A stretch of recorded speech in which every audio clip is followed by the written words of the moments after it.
కొన్ని రోజులుగా అడ్డు అదుపు లేకుండా పెరుగుతున్న పసిడికి ఒక్కసారిగా బ్రేక్ పడింది. ఇంటర్నేషనల్ మార్కెట్లో ఒక్కసారిగా గోల్డ్ డమాలంది. ఇన్వెస్టర్లు ప్రాఫిట్ బుకింగ్ కు దిగడంతో ఒక్కసారిగా బంగారం పడిపోయింది. ఔన్స్ బంగారం ధర అంతర్జాతీయ మార్కెట్లో $220లకు పైగా పడిపోయింది. కొన్ని రోజులుగా అడ్డు అదుపు లేకుండా పెరుగుతున్న పసిడికి ఒక్కసారిగా బ్రేక్ పడింది. ఇంటర్నేషనల్ మార్కెట్లో ఒక్కసారిగా గోల్డ్ డమాలంది. ఇన్వెస్టర్లు ప్రాఫిట్ బుకింగ్ కు దిగడంతో ఒక్కసారిగా బంగారం పడిపోయింది. ఔన్స్ బంగారం ధర అంతర్జాతీయ మార్కెట్లో $220లకు పైగా పడిపోయింది. $4,350లకు పైగా ఉన్న ధర ఒక్కరోజులోనే $4,100లకు పడిపోయింది. దాదాపు 5.5% పడిపోయింది. మన కరెన్సీలో చెప్పాలంటే తులం బంగారం 6,000కు పైగా తగ్గినట్టే. అంతర్జాతీయంగా గోల్డ్ రేటు దిగిరావడంతో దేశీయంగా కూడా పసిడి ధరలు తగ్గే అవకాశం ఉంది. రానున్న రోజుల్లో బంగారం ధర మరి కాస్త తగ్గుతుందని నిపుణులు అంచనా వేస్తున్నారు. అమెరికా ఫెడ్ వడ్డీ రేట్ల తగ్గింపు, అంతర్జాతీయ అనిశ్చిత పరిస్థితులతో కొన్ని రోజులుగా గోల్డ్ విపరీతంగా పెరగడంతో మదుపర్లు ప్రాఫిట్ బుకింగ్ కు దిగుతున్నారు. త్వరలో అమెరికా షట్ డౌన్ ముగుస్తుందన్న అంచనాలున్నాయి. ప్రస్తుతం ట్రేడ్ వార్ నడుస్తున్నప్పటికీ చైనాతో ట్రేడ్ డీల్ కుదిరే అవకాశాలున్నాయి. అదే జరిగితే గోల్డ్ షైన్ కాస్త తగ్గొచ్చు. కొన్ని రోజులుగా అడ్డు అదుపు లేకుండా పెరుగుతున్న పసిడికి ఒక్కసారిగా బ్రేక్ పడింది. ఇంటర్నేషనల్ మార్కెట్లో ఒక్కసారిగా గోల్డ్ డమాలంది. ఇన్వెస్టర్లు ప్రాఫిట్ బుకింగ్ కు దిగడంతో ఒక్కసారిగా బంగారం పడిపోయింది. ఔన్స్ బంగారం ధర అంతర్జాతీయ మార్కెట్లో $220లకు పైగా పడిపోయింది. $4,350లకు పైగా ఉన్న ధర ఒక్కరోజులోనే $4,100లకు పడిపోయింది. దాదాపు 5.5% పడిపోయింది. మన కరెన్సీలో చెప్పాలంటే తులం బంగారం 6,000కు పైగా తగ్గినట్లే. అంతర్జాతీయంగా గోల్డ్ రేటు దిగిరావడంతో దేశీయంగా కూడా పసిడి ధరలు తగ్గే అవకాశం ఉంది. రానున్న రోజుల్లో బంగారం ధర మరి కాస్త తగ్గుతుందని నిపుణులు అంచనా వేస్తున్నారు. బంగారం ధర భారీగా పడింది. తులం బంగారం మీద $3,380 ఒక్క రోజులో తగ్గింది. హైదరాబాద్ మార్కెట్లో 24 క్యారెట్స్ 10 గ్రామ్స్ పసిడి ధర $127,200గా ఉంది. 22 క్యారెట్స్ 10 గ్రాముల పసిడి ధర $116,600గా ఉంది. ఇంటర్నేషనల్గా అంతర్జాతీయంగా గోల్డ్ రేట్ పడడంతో భారత్లో బంగారం ధరలు తగ్గాయి. ఇంటర్నేషనల్ మార్కెట్లో ఒక్క రోజులో $220 ఔన్స్ పసిడి తగ్గింది. ప్రాఫిట్ బుకింగ్తో కాస్త పడిపోయింది పసిడి ధర. ఇప్పుడు కాస్త తగ్గినా మళ్ళీ పెరిగే అవకాశాలే ఎక్కువ అంటున్నారు నిపుణులు.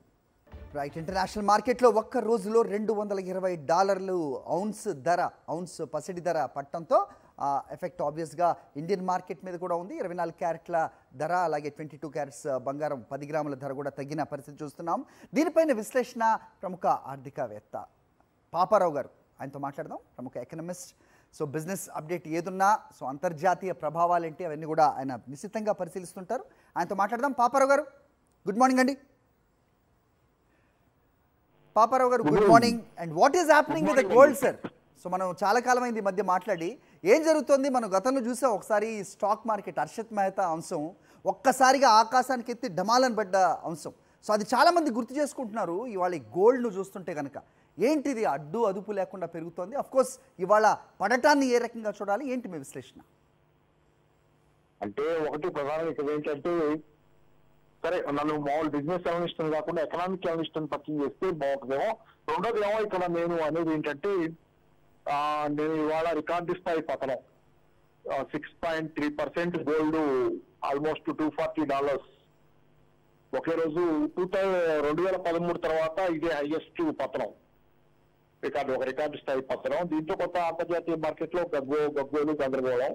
దీనికి అనేక కారణాలు ఉన్నాయి. ఒకటి నాకు తెలిసినంత వరకు చైనా మీద 100% టారిఫ్స్ అన్నాడు ట్రంప్. అది కాదనేది మళ్ళీ వార్తలు వచ్చిన సందర్భం ఒకటి. అంటే కొంత సర్టినిటీ చైనాతో ట్రేడ్ వారు తెరలేవలేదు, మళ్ళీ ఇంకో దఫా అనేది ఒకటి.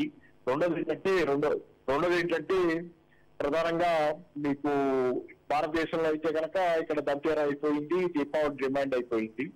ఇలా సరే ఓవరాల్ ఏంటంటే గ్లోబల్ గా ఒక సర్టెనిటీ వాతావరణం, అది కొన్ని పారామీటర్స్ మారినాయి. అంటే నేను అనేది ఏంటంటే ఇది ఎంత పెద్ద డిక్లైన్ అయినా $2,340 ఒకే రోజు పడిపోవడంతో కొంత హోప్ వస్తుంది చాలా మందికి. మన మధ్యతరగతి వర్గాల్లో వేళ ఏంటంటే ఇంకా తగ్గుద్ది అనే హోప్ వస్తుంది. కానీ నేను ఆ హోప్ మీద నీళ్లు చల్లటానికి నా ఉద్దేశం కాదు. కానీ ఓవరాల్ గా మాత్రం ఇది ఒక టెంపరీ ఫినామినన్ అనేది నాకు ఉన్న గట్టి నమ్మకం.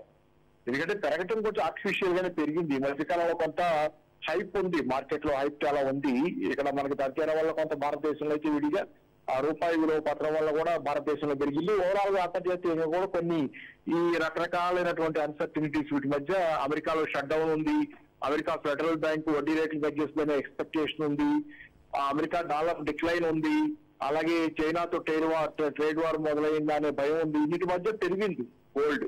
కానీ మళ్ళీ ఈసారి ఈ ఫ్యాక్టర్స్ ఏదో పెద్దగా ఏంటంటే ట్రేడ్ వార్ ఏదో కలిపి ట్రంప్ వెనక్కి తగ్గినా లేకపోతే అసలు ఆ మాట నేను అనలేదు అన్నట్లు అనుకున్నా అది ఒక విషయం. దాంతో పాటుగా చాలా ఫ్యాక్టరీ షట్ డౌన్ ఎత్తేస్తే కనుక రేపు అమెరికాలో షట్ డౌన్ పోతే మళ్ళీ గోల్డ్ ఇంకో కొంచెం తగ్గే అవకాశం ఉంది. కానీ ఓవరాల్ మీకు ఏంటంటే గ్లోబల్ గా ఎకనామిక్ అన్సర్టినిటీ అనేది పోలా.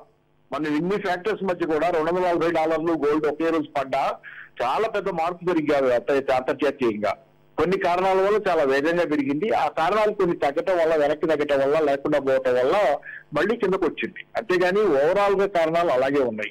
అంతర్జాతీయంగా ఆర్థిక మాంద్యం ఏర్పడుతున్నటువంటి స్థితి, డాలర్ డిక్లైన్ ఏమీ తగ్గల. అమెరికా పరిస్థితి ఏమి మెరుగ్గా లేదు కదా, ఒక రోజు పెరగచ్చు ఒక రోజు తగ్గచ్చు డాలర్. కానీ అమెరికా పరిస్థితి ఏమి మెరుగ్గాల, అమెరికా పరిస్థితి అలాగే ఉంది, అమెరికా సమస్యలు అలాగే ఉన్నాయి. డాలర్ డిక్లైన్ అనేది కష్టంగా కనపడుతుంది. ఈ సంవత్సరం ఇప్పటికే 7% దాకా 6% పైన డాలర్ డిక్లైన్ అయింది. ఇన్ని ఫ్యాక్టర్స్ మధ్యలో మీకు ఏం మారలా, వాస్తవాలు ఏమీ మారలేదు. కొన్ని చిన్న చిన్న ఫ్యాక్టర్స్ అటు ఇటు సర్దుబాటు అయినాయి. ఆ సర్దుబాటు క్రమంలో ఇంత డిక్లైన్ జరిగింది. అంతేగాని వాస్తవాలు ప్రపంచవ్యాప్తంగా ఉన్నటువంటి ఆర్థిక వాస్తవాలు ఏమీ మారినప్పుడు మళ్ళీ గోల్డ్ పెరగటం అనేది నా ఉద్దేశం అయితే it is certainty, it will increase again. కాబట్టి ఇవాళ తగ్గుద్ది, రేపు తగ్గుద్ది, ఎల్లుండి తగ్గచ్చు, 3 రోజుల నుంచి తగ్గుతుందండి, 3-4 రోజుల నుంచి తగ్గుతుంది. కానీ రేపు పొద్దున మళ్ళీ పెరుగుద్ది, మళ్ళీ సందర్భం వస్తుంది, మళ్ళీ పెరుగుద్ది. పెరగటమే సత్యనిటీ. ఎందుకంటే అంతిమంగా డాలర్ పత్రం అనేది కళ్ళ ముందు కనపడుతున్నటువంటి వాస్తవం నేను చెబుతుంది కాదు, అంతర్జాతీయంగా చాలా మంది కొద్ది అవుతుంది. జరిగిన రోజు భారీ చెప్పండి. మీరే అన్నారు ఇది ఆర్టిఫిషియల్ గా పెరిగిన అంశం మనం గమనిస్తూనే ఉన్నామని. ఇంత డ్రాస్టిక్ గా ఒక్కసారి 5-6% పడిపోవటం మీరే చెప్తున్నారు. ఒక 2-3 రోజులు ఈ ట్రెండ్ ఉంటుంది, మళ్ళీ పెరుగుతుంది అనేది. సో దీన్ని ఏ రకంగా చూడాలి? ఇది న్యాచురల్ గా పెరుగుతున్నది కాదు అనేది మీ మాటలోనే చూసాం. సో ఎలా చూడాల్సిన అవసరం? ఒకటి కొంత స్పెక్యులేషన్ ఉంటుంది సార్, దీనిలో కూడా కొంత స్పెక్యులేషన్ ఎక్కువ కాదు, కొంత ఉంటుంది. ఎందుకంటే గోల్డ్ సప్లై లిమిటెడ్ కాబట్టి దాన్ని ఇష్టానుసారంగా చేయలేరు. కానీ స్పెక్యులేషన్ ఉంటుంది. కానీ దాంతో పాటుగా కొన్ని ఫ్యాక్టర్స్ వచ్చినప్పుడు ప్యానిక్ ఉంటుంది, ఇంటర్నేషనల్ మార్కెట్స్ లో ప్యానిక్ ఉంటుంది. దానివల్ల గోల్డ్ ఇప్పుడు చైనాతో టారిఫ్ వార్ మొదలైందనే భయం అది కొంత పెద్ద విషయమే. అమెరికా చైనా టారిఫ్ వారు 100% ట్రంప్ వేసింది రిజైన్ అయ్యే సందర్భం కనుక ఉంటే చాలా పెద్ద గందరగోళం సందర్భం. మీరు 2019 ప్రాంతంలో కూడా గమనించవచ్చు. కోవిడ్ వచ్చే ముందు 2019లో గోల్డ్ ఎంత పెరిగింది? ట్రంపే ఉన్నాడు అప్పుడు, ట్రంపే అధికారంలో ఉన్నాడు. 2019లో కూడా చైనాతో ట్రేడ్ వార్ మొదలు పెట్టాడని నడుస్తున్న క్రమంలోనే మళ్ళీ వెనక్కి దిగి చూస్తే ఇప్పుడు జరుగుతున్న దానికి వెనక దశలో పెరిగింది 2019 ఆ ప్రాంతంలో భారీగా పెరిగింది అప్పుడు కూడా ఈ ట్రేడ్ వార్ క్రమంలో. కాబట్టి ఆ సందర్భంలో అది పెరుగుద్ది అనేది సహజమైన వాతావరణం.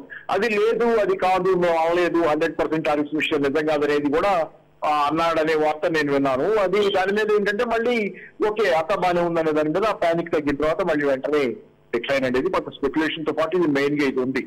అంటే ఆ టారిఫ్ వార్ కనుక వస్తే చాలా పెరుగుద్ది. రెండోది ఏంటంటే నేను ఓవరాల్ గా గనక అంతర్జాతీయంగా పరిస్థితులు స్థిమితపడి డాలర్ కి ప్రత్యామ్నాయ కరెన్సీలు, డాలర్ కూడా ఉండొచ్చు ఆ కరెన్సీలో, కానీ అది ఒక బాస్కెట్ ఆఫ్ కరెన్సీస్ లో ఒకటిగా ఉంటుంది. కానీ అంతర్జాతీయంగా అదే ఏకైక కరెన్సీగా ఉండదు. ఆ ప్రత్యామ్నాయ అంతర్జాతీయ ఫైనాన్స్ వ్యవస్థ, ఆర్థిక నిర్మాణం అప్పుడు దాకా గోల్డ్ పెరుగుద్ది. తగ్గినా కానీ ఇప్పుడు అవకాశమే కొనుక్కుంటే కనుక అవకాశం కొద్ది ఎన్ని రోజులు తగ్గుద్దో మరి తెలియదు, కానీ కొనుక్కుంటే ఒక అవకాశమే ఖచ్చితంగా. ఎందుకంటే ఓవరాల్ నా ఉద్దేశంలో గోల్డ్ పెరగటం అనేది జరుగుతుంది. బంగారం ధరలు ఏటా ఎంతో కొంత పెరగటం కొత్త విషయం కాదు, అందులో ఆశ్చర్యమూ లేదు. కానీ కొద్ది నెలలుగా బంగారం ధరలు పెరుగుతున్న తీరే కొందరికి మిస్టరీగా అనిపిస్తోంది. ఈ పరుగు అసలు నిజమైందేనా, లేక దీని వెనక ఎవరి హస్తమైనా ఉందా అన్న అనుమానాలు వ్యక్తం అవుతున్నాయి. అప్పుడెప్పుడో హర్షద్ మెహతా సెన్సెక్స్ని అమాంతం ఆకాశం దాకా తీసుకెళ్లి అక్కడి నుంచి ఒక్కసారిగా కింద పడేశాడు. ఆ కుంభకోణం లక్షల కోట్ల సంపదను ఆవిరి చేసింది, లక్షలాది మందిని దివాళా తీయించింది. స్టాక్ మార్కెట్ అంటేనే వెన్నులో వణుకు పుట్టేలా చేసింది. ఇప్పటి బంగారు పరుగు వెనక అటువంటి కుట్రో కుంభకోణమో లేదు కదా అని అనుమానించే వాతావరణం లేకపోలేదు. దీనిపై ఎక్స్పర్ట్స్ తలో మాట చెప్తున్నారు. తులం బంగారం ధర కేవలం కొద్ది నెలల్లోనే రాకెట్ వేగంతో వేలకు వేలు పెరిగిపోయింది. రోజు 2 నుంచి 3 వేల రూపాయల మేర బంగారం ధర పెరిగిపోవటం చూసి అందరూ దిగ్భ్రాంతి చెందారు. ఈ ఏడాది జనవరిలో తులం బంగారం ధర 84,430 రూపాయలు ఉంటే 10 నెలల్లోనే అది ఇంచుమించు 50,000 మేరకు పెరిగి ఇప్పుడు 1,32,000 రూపాయలకు చేరుకుంది. తక్కువ ధర ఉన్నప్పుడే బంగారం కొనిపెట్టుకుంటే ఈ కొద్ది నెలల్లోనే బోలెడు లాభం వచ్చి ఉండేది కదా అని బెంగ పెట్టుకుంటున్న వాళ్ళు ఉన్నారు.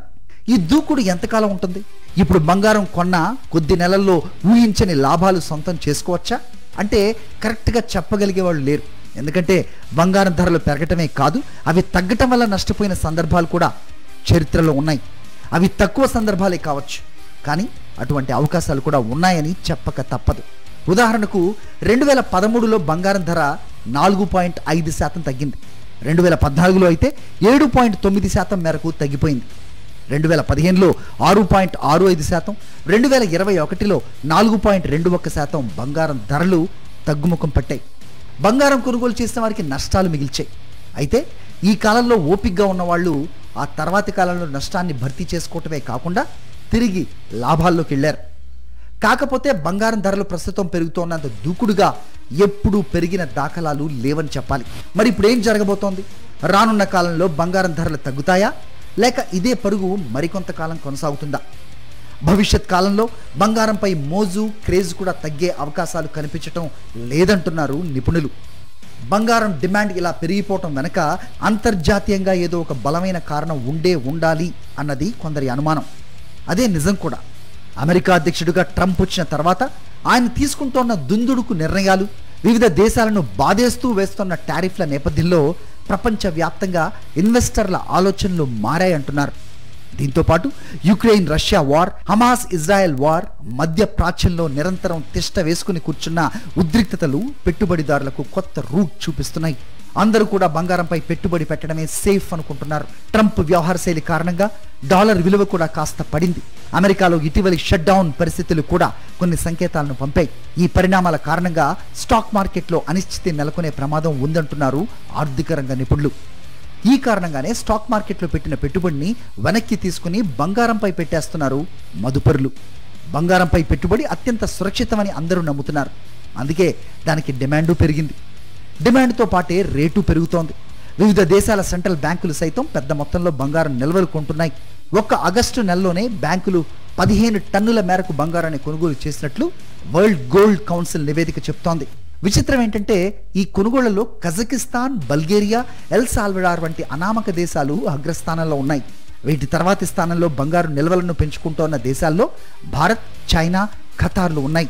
ప్రపంచం మొత్తం మీద బంగారం నిల్వల్లో అగ్రరాజ్యం అమెరికాదే అగ్రస్థానం. అమెరికాలో 2024 డిసెంబర్ నాటికి 8,133 టన్నుల బంగారం నిల్వలు ఉన్నాయి. 3,351 టన్నుల బంగారం నిల్వల్లో జర్మనీ సెకండ్ ప్లేస్లో ఉంది. ఇటలీ, ఫ్రాన్స్, రష్యా, చైనాలు తర్వాతి స్థానాల్లో ఉన్నాయి. భారతదేశం 8వ స్థానంలో ఉంది. చైనా 2,280 టన్నులతో 6వ స్థానంలో ఉంటే భారత్ 876 టన్నుల బంగారం నిల్వలతో 8వ స్థానంలో ఉంది. బంగారాన్ని బిస్కెట్ల రూపంలోనో, ఆభరణాల రూపంలోనో కొనుగోలు చేయొచ్చు. అదేవిధంగా డిజిటల్ రూపంలో కూడా బంగారాన్ని కొనుగోలు చేయొచ్చు. అంటే మన చేతిలో బంగారం కనిపించదు, కానీ మన ఖాతాలో బంగారం నిల్వ ఉంటుంది. దీన్నే గోల్డ్ ఈటీఎఫ్ అంటారు. గోల్డ్ ఈటీఎఫ్లపై పెట్టుబడులు పెట్టడానికి పెద్ద మొత్తంలో మదుపరులు ఆసక్తి చూపిస్తున్నారు. స్టాక్ మార్కెట్లో షేర్లు కొనుగోలు చేసినట్లే గోల్డ్ ఈటీఎఫ్ల ద్వారా బంగారాన్ని కొనుగోలు చేయొచ్చు. ఒక్కో యూనిట్, ఒక్కో గ్రాము బంగారంతో సమానంగా ఉంటుంది. దీన్ని ఆన్లైన్లోనే కొనుగోలు చేయొచ్చు, అమ్మనవచ్చు. ఇందుకోసం షేర్లు కొనుగోలు చేసే తరహాలోనే డీమ్యాట్ అకౌంట్ ఉండాలి. డీమ్యాట్ అకౌంట్ లేని వాళ్ళు మ్యూచువల్ ఫండ్స్ను ఎంచుకోవచ్చు. ఈ ఏడాది జూలై, సెప్టెంబర్ మధ్యకాలంలోనే గోల్డ్ ఈటీఎఫ్లలో ఏకంగా 2,30,816 కోట్ల రూపాయల మేరకు పెట్టుబడులు వచ్చిపడ్డాయి. అమెరికన్స్ 1,42,000 కోట్ల రూపాయల మేరకు పెట్టుబడులు పెడితే యూరోపియన్లు 71,038 కోట్ల రూపాయలు పెట్టుబడి పెట్టారు. భారతీయులు 8,000 కోట్ల రూపాయల విలువ చేసే ఈటీఎఫ్లను కొనుగోలు చేశారు.